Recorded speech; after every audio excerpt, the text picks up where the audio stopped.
Ash Wednesday last week. You can turn me down just a little bit, Mayor. I feel like I'm shouting. Last Wednesday, we began our Lenten journey with Ash Wednesday, and we received the ashes on our forehead, ashes to ashes and dust to dust. From dust we come, and dust we shall return. But because it's in the shape of the cross, we know that ashes and dust are not the end, and that one day we will come into God's heavenly embrace. And so this Lenten journey is really about reflecting on our need for God and the gift that we have in God, that ashes to ashes, that life here in this world is not all there is, that we are walking the streets of eternity right now. And so the Lenten journey is about worship, additional worship. It's about prayer, it's about fasting, it's about giving up something, it's about taking on something. And it's time to go deeper into our understanding of who God is and why we need Him, why we have a God. And we also go deeper into understanding the salvation plan that He has prepared for us. So for the next few weeks, we're going to be taking a look at the gods with a small g gods, the gods that are at war, the gods that want to grab hold of our heart and our lives, the gods that need to be dethroned so that we can enthrone and make sure that God remains center stage God with a capital G. The gods, the idols in our living, move God away from center stage and away from center field in our lives. And we begin these idols, these gods, we place ourselves, we place our needs, our wants, our pleasures, center stage. So these are the gods we're going to be talking about with a small g, those idols. That's why we heard Claudia read from Exodus, the first commandment, because it definitively deals with the human problem of having idols and other gods. From Exodus, I am the Lord your God, who brought you out of the land of Egypt and out of the house of bondage. You shall have no other gods before me. Nothing ought to be venerated or placed before our Heavenly Father, our God who created heaven and earth. We heard the reading, the Romans reading. It's so great because it gives us such a list of what our problems and our ailments are as children of God living in this broken world.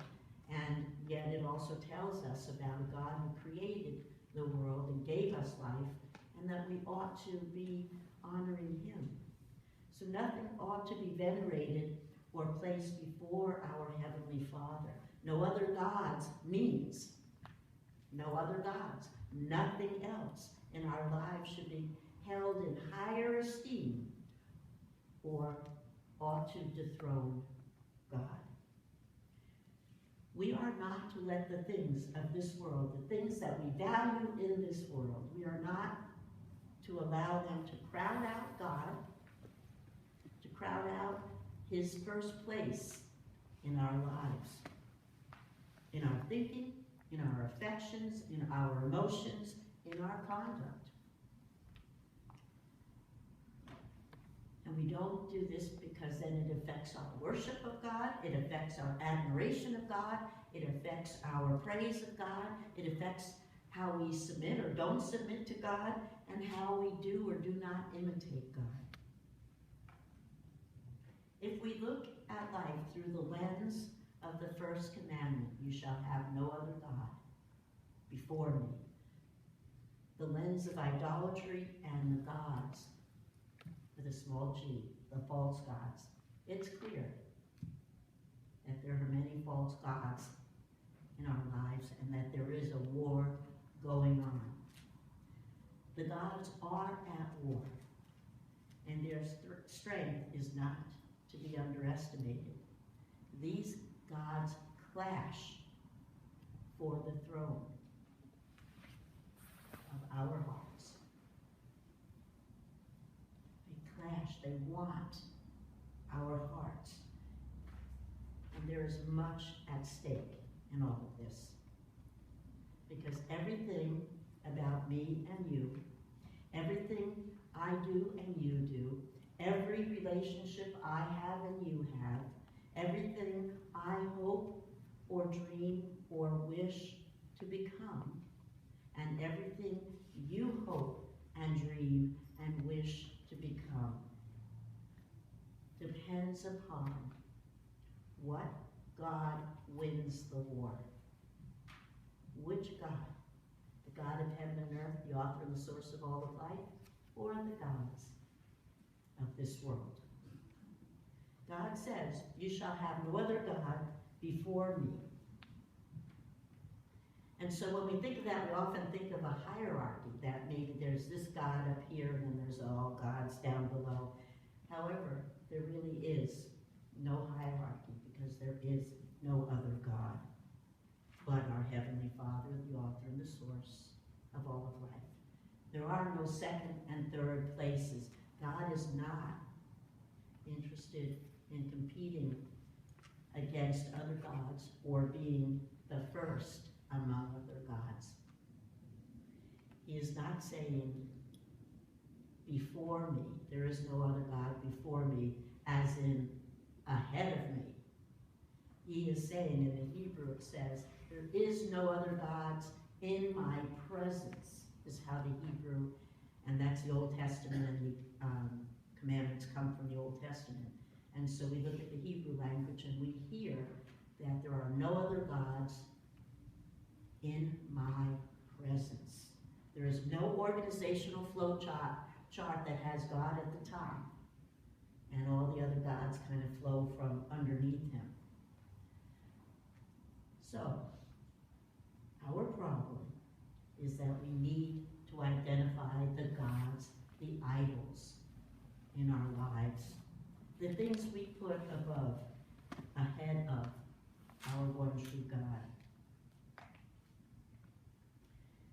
The instant that something takes the place of God, the moment it becomes an end in itself, rather than something to lay at the feet of Jesus, at the throne of God, it becomes an idol.